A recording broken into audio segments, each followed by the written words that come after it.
Əvvəllər bu yollar bir an belə qatarsız olmurdu. Dəmir yollarının üzəri ilə gah sərnişin qatarları, gah da yük vaqonları Polad reysləri döyəcləyərək Araz sahilindən qıvrıla-qıvrıla keçib son mənzilə tələsərdi.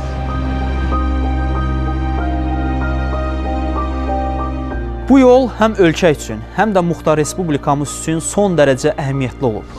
Naxçıvan bu dəmir yolu vasitəsilə Azərbaycanın əsas hissəsi ilə birləşib. Üzərində dayandığım bu dəmir yolu şərqdən Naxçıvana açılan qapı idi.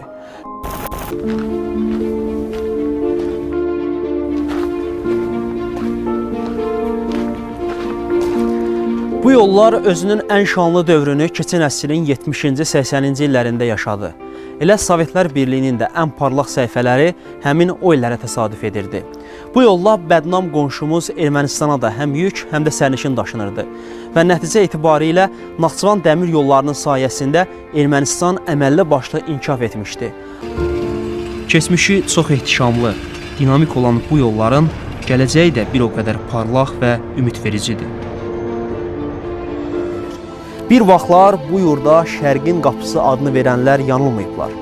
Bugün Naxçıvan dəmir yollarında gedən inkişaf, ölkə prezidentinin qətiyyətli addımı və inamlı vədi bizə deyir ki, Naxçıvan həqiqətən də Şərqin qapısı. Bu polad yollar isə onun dünyanı qucaqlayan qollarıdır.